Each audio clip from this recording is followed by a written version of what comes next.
HD Life FM, James here with you. Hope you're having a fantastic evening. This feels like old times, Michaela Howard-Jones, doesn't it?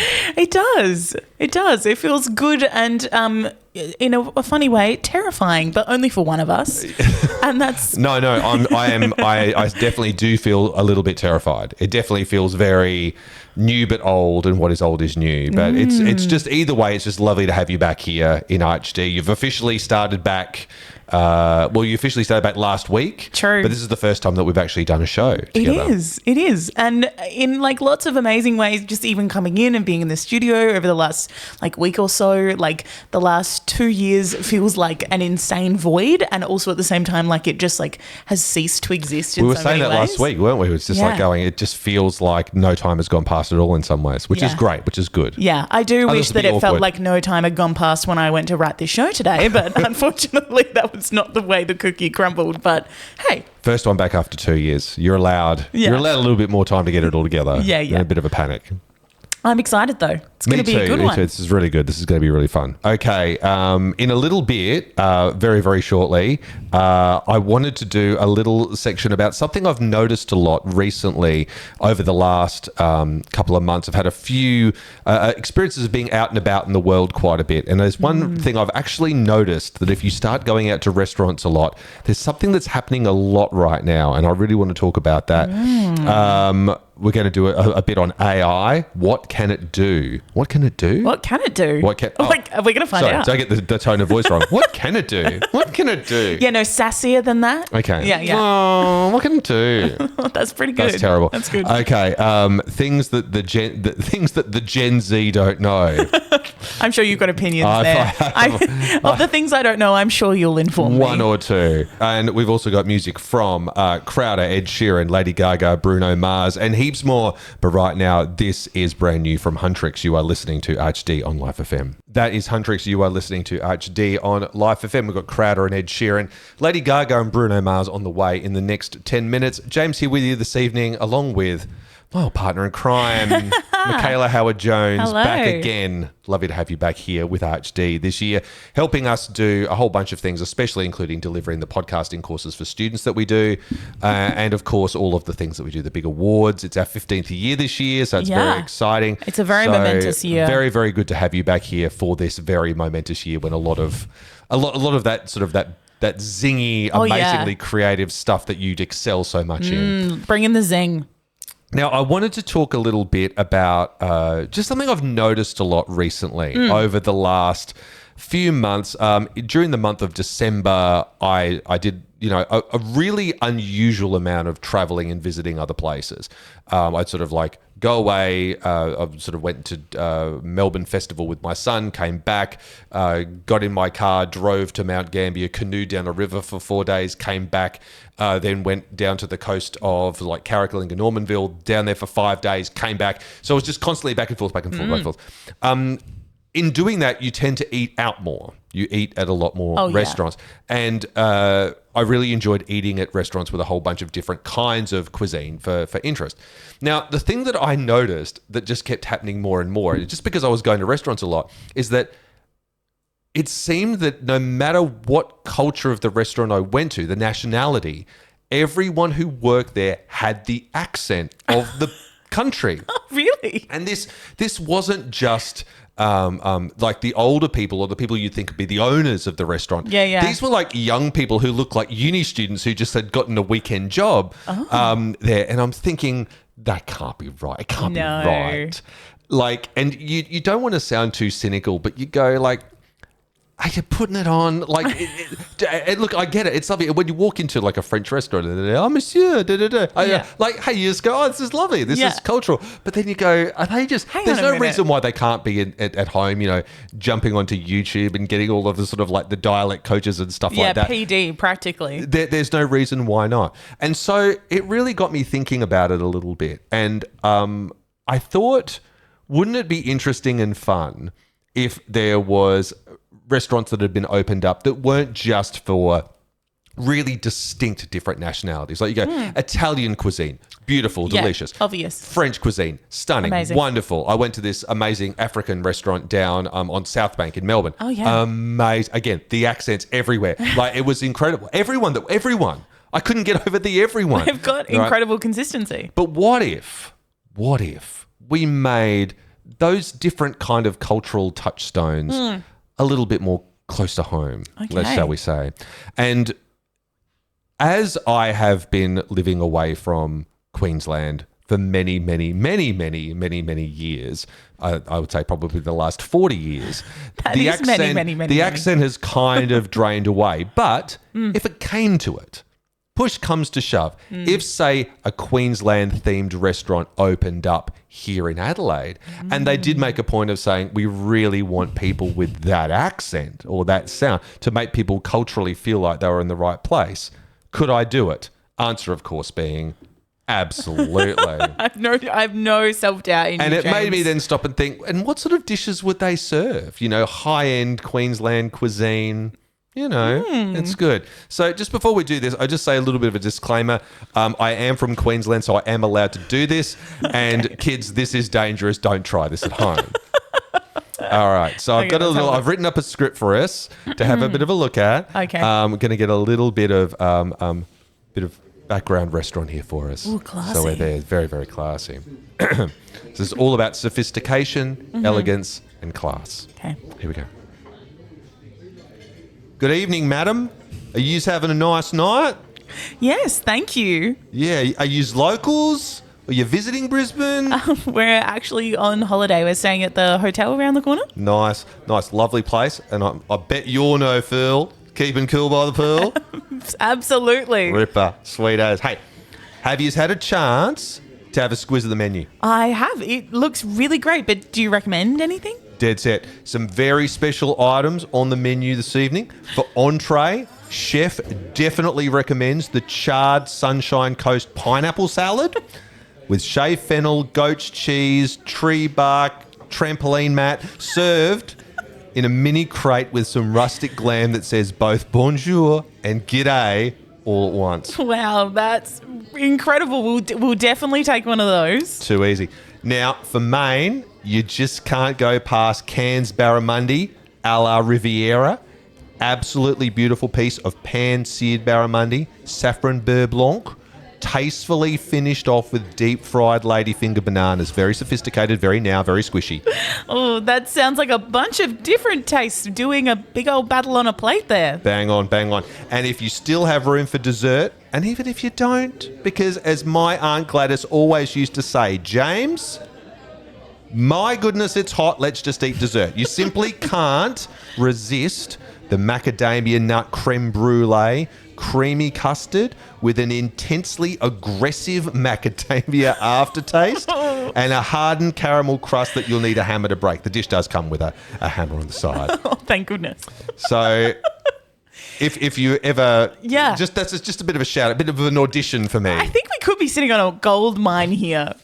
Absolutely. We got lots more coming up, including music from Katie Nicole, Ariana Grande, and Blondie. Bit of a throwback there. But right now, this is Crowd. I love this one. You are listening to Arch D on Life FM. That's Ed Sheeran. You are listening to Arch D on Life FM. Lady Gaga, Bruno Mars, and Katie Nicole on the way in the next 10 minutes. James and Michaela here with you this evening. Hope you're having a fantastic night. Lovely to have you back, Michaela. Now, you've given me a bit of an intro to this. I'm not sure what to make of it. But no, I'm going to let you introduce it. Okay, amazing. As you said in the opener of the show, you said it a little bit sassy. AI, what can it do? I feel like what can it do? What can it do? This is the thing on everybody's minds, in everybody's mouths for I reckon the last 3 or 4 years. And I think that we all know AI. It's doing a lot of emotional damage at the moment. Anytime that AI comes up in a school, we know we see this a lot. We've been talking about this already this year as we start to prep to go into the school term. Everybody immediately jumps to the worst case scenario when you mention AI. This is a lot of talk. What if AI is going to ruin everything, the energy, the flow? And look, it is a really valid question, and it's one that we have to earnestly ask ourselves as educators when we're working with young people.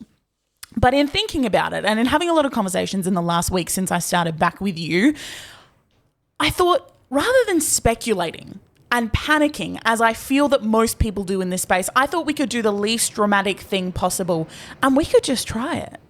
So And now, James, come with me on this journey here because I'm scared. I don't know what this is. that you are new. I know that you're new to AI, and it's something that you, in your own words, have put off until absolutely necessary that you get on the bandwagon. Yeah. How on the bandwagon would you consider yourself? Oh, look, I'm definitely...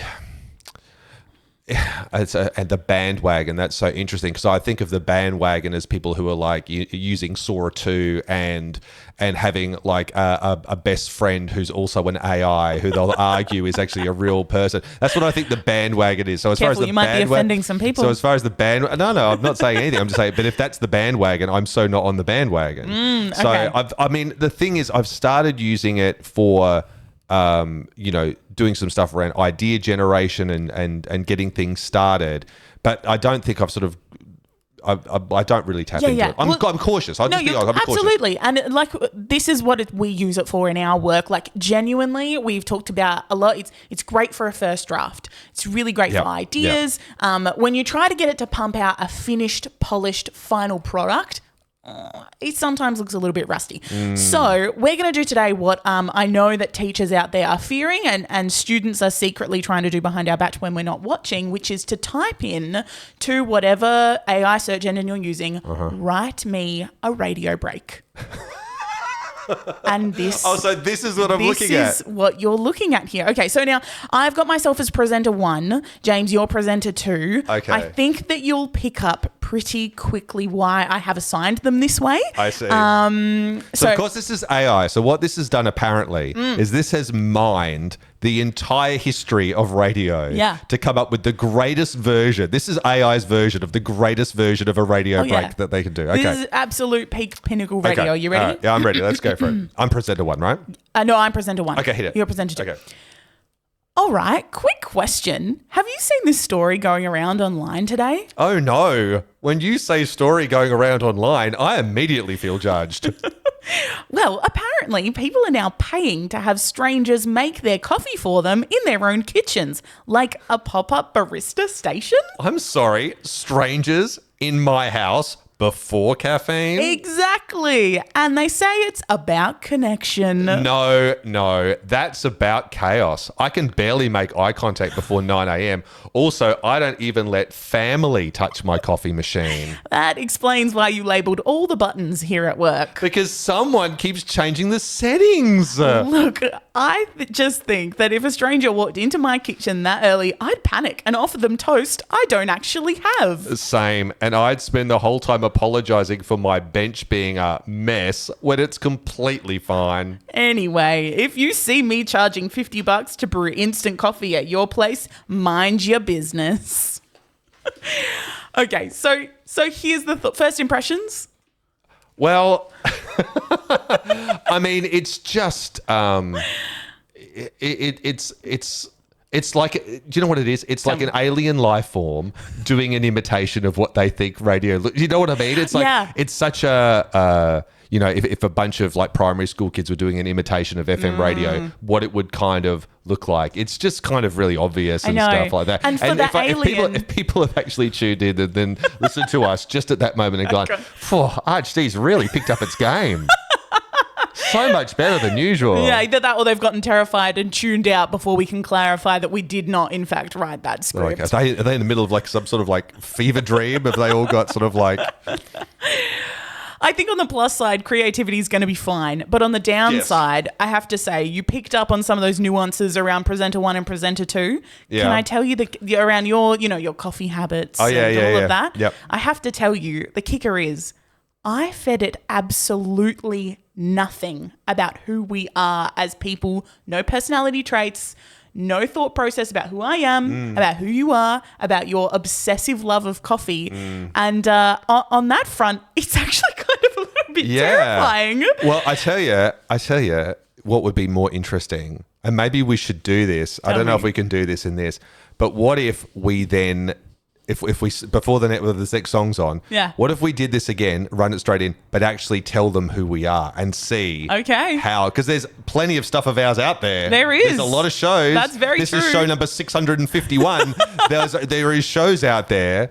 Let's see how well it does it. Okay, let's do it. All right, cool. We'll be back with that. We got lots more though as well. Music-wise, Ariana Grande, Blondie, Josiah Queen, but right now this is Lady Gaga and Bruno Mars, Die With A Smile. You're listening to RHD. That is Lady Gaga and Bruno Mars. You were listening to RHD on Life FM. Katie Nicole, Ariana Grande on the way very shortly. James and Michaela here with you this evening. I hope you're having a fun one. We've just given you a bit of a tour of what a radio break would sound like with the genius of AI. If you gave it no more information than just to say, do a great... What did you actually say? I just said, write me a radio break. Okay.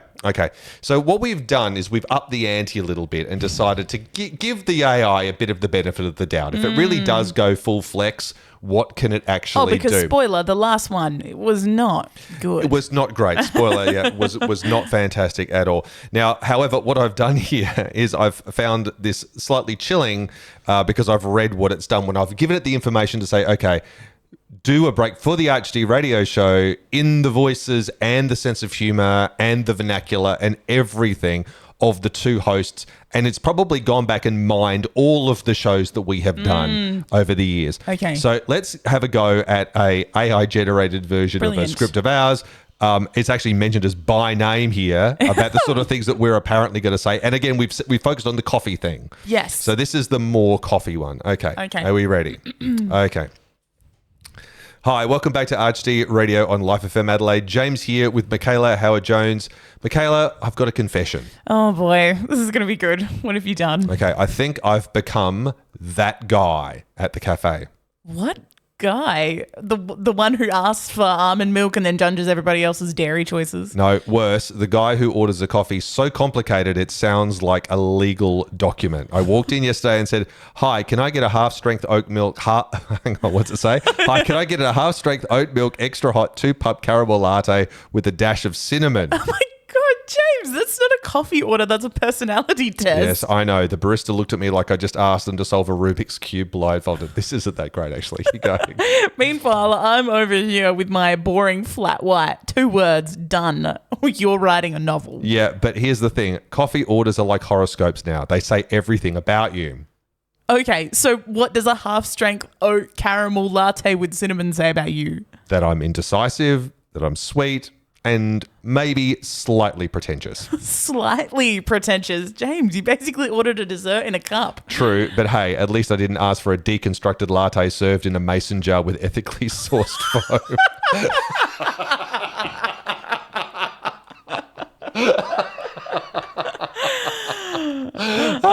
That I like. I like that. That's ethically a good sourced foam. That's good. That's okay. classic. Okay.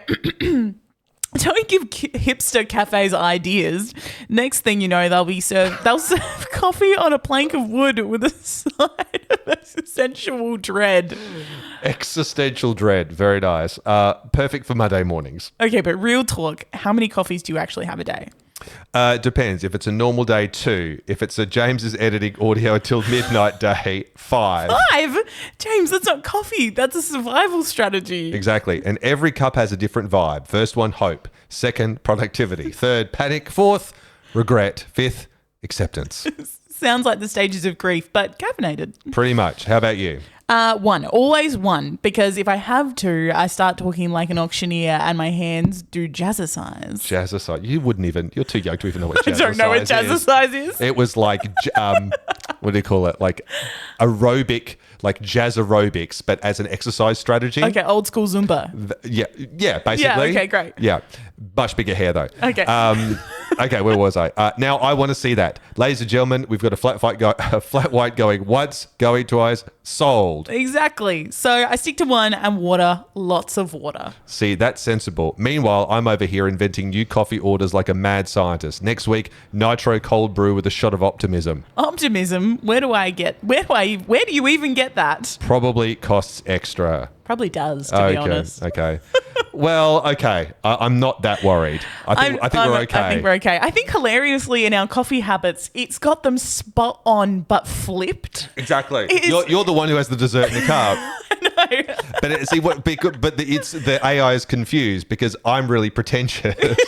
You got that right with the coffee. Exactly. That I'm using like all of these sort of like, insanely complicated coffee machines, and you're just basically getting the sachet out and going to town and pouring in hazelnut syrup. Served in a mason jar with ethically sourced foam is a very you thing. That's actually a very funny joke. If I had written that joke, I would have given myself an internal high five for sure. Anyway, we got lots more coming up. That's the end of the AI, I promise. For today. We're done. Blondie, a throwback from Blondie, Josiah Queen as well. But right now, this is new from Katie Nicole. We'll love this one. You are listening to HD on Life FM. That is Ariana Grande. You are listening to HD on Life FM. Blondie and Josiah Queen on the way very shortly. James here with Michaela on HD this evening. Hello. Now, James, we were having a chat earlier, and this is something that I wish was not as much of a cliche as it is, but you and I, being from different generations. What? I know. What? Crazy.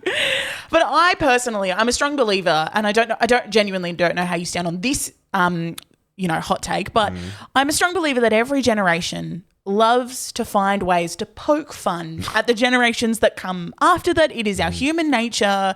It should be taken in good stride, and that for the most part, older generations are just maybe being a little bit crabby sometimes. Well, yes, maybe. I would say so. We'll see. Well, I've yet to hear anything really bad about Gen Xers, though, because I mean, quite frankly... Maybe we should ask the boomers. But we'll see. I've got something to say about them, don't worry. So it goes both ways. Oh, yeah. no. Oh, yeah. So you hear this idea a lot, right, though? So the idea that people are young and they're dumb, and something that comes up a lot when people are talking about this is the hatred that the younger generations are letting certain skills, old school skills, die out, that they're not being passed down and they're not being learnt. Is this something that bugs you? Because I got to say, there's a lot of things I'm living without, and I think I'm doing just fine. Well, you do realise the one instance that always leaps to front of mind for me. What's that? Because it was you. Oh, no. This was very early days. Do you mind if I share this story? Yeah, I don't know what it is. I love that you say I don't know what it is, but okay. That's very, very, very heroic of you. It was probably very early days of when you started at HD, so a few years ago. So you would have been much younger in your defense. Okay, thank you. So you were early 20s maybe, right? Yeah. And what happened was we were getting some packages ready to send off to a bunch of different schools or whatever, or they were, just envelopes or whatever. Yeah. And you looked very shifty as we were doing it, like you're very cautious. And then you came up and said, James, I've got a confession I have to make. I have no idea how to write an address on a letter. Oh, no. And I sort of stared at you probably way longer than I should have done, because something in my brain went snap to go, how is this something that someone doesn't know how to do? But then, you sort of explained to me in a very sort of like angsty Gen Z way that it's like, well, I guarantee you I said, Is it exactly like that too? Like, when have I ever had to send one? And I thought, okay, in your defense, I got to admit, when have you needed to send a letter? Probably never. I hadn't. So that was one that really kind of blew my mind. Okay, you got me there. I don't actually think... I'm trying to think about it now in my head, and I genuinely think that I could probably do it and the letter might get there, but for peace of mind, I'd probably Google it before I slipped it in the postbox. But there's lots of things like that. That's a great example. But like you say, like how often I'm making my way through life. I'm not sending letters. I'm hardly ever sending packages. I'm hearing when you say that?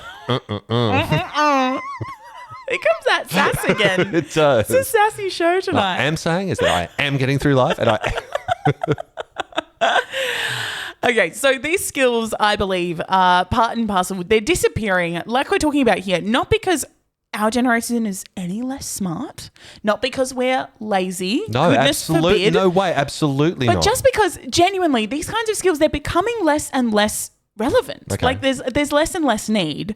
But it does raise the question, are there any genuine consequences to these skills disappearing? Okay, right? that's be interesting. So there's a TikTok that's made the rounds. This is how this has all come about. It's a young woman has shared a voicemail. I know this would end in TikTok somehow. At the end of it, at the end of days, at the end of times. It all ends in TikTok. It does. Okay. So it's a young woman who shared a voicemail from her doctor's office. She's received a phone call from, assumably, another young woman who works at the doctor's office. And I think just shows just how unprepared we are as an entire generation when pre-digital skills are suddenly and in the heat of the moment required. And you know when you got to reach for something in your brain and it's just not there. Yeah, okay. Go. Take a listen. Hey, Haley. This is Kat with Babcock Dermatology. I was giving you a call to go over that bacteria culture that we did here in clinic the other day. So the bacteria came back, or the culture came back with a big bacteria called Pantoia species, and that is spelled P as in pork.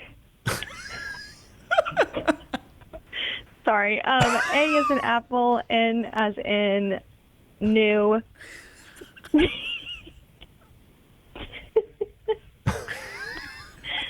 I'm so sorry. Okay, T as in tree, O as in orange, E as in earth, A as in apple. Okay.